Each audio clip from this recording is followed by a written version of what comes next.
This month in 1958, about 6 a.m., I heard a noise outside that sounded like a pulsating transformer. I sat up in my bunk, I looked out the window, I saw a craft heading for the ground and crashed. Pieces broke off of that craft, immediately took off again. So there's a lot more to that story, but I've got to speed this up. Now, the next night, I was on radar duty. I get a call from the Gaithersburg missile base. He says, hey, I got 12 to 15 UFOs outside, 50 to 100 feet above me. So I asked him, I said, what does it sound like? He took his head mic off, held it out the van window, and said, here.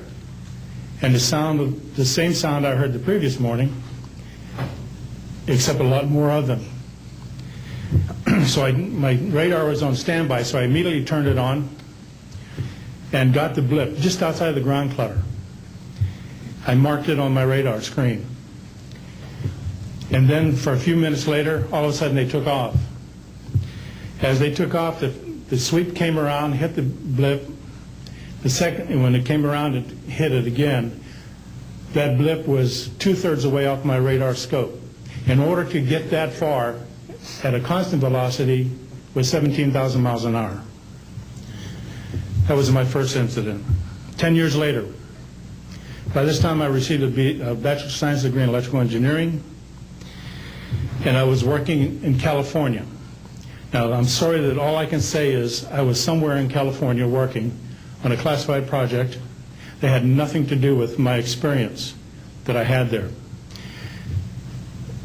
As I was working, and it was like 2 or 3 in the morning, California time, I heard a Houston astronaut communication link, comlink. I didn't pay much attention to it until I heard the word bogey. Of course, my ears picked up immediately. An unidentified flying object of some sort, whether it's a craft, meteorite, or whatever, was on a collision course with that module going to loop around the moon.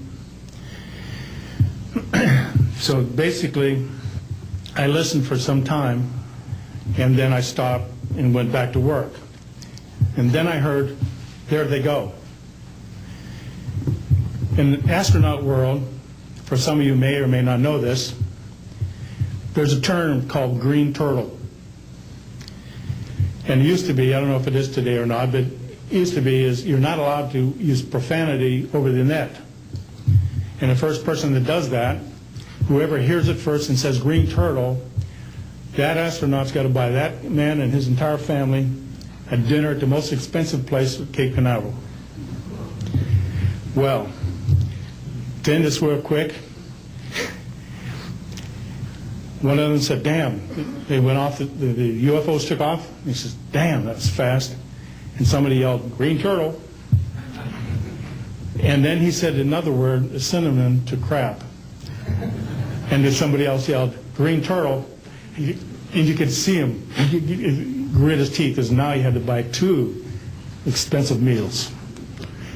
And my particular experience, I will testify before Congress if necessary, and explain exactly what happened.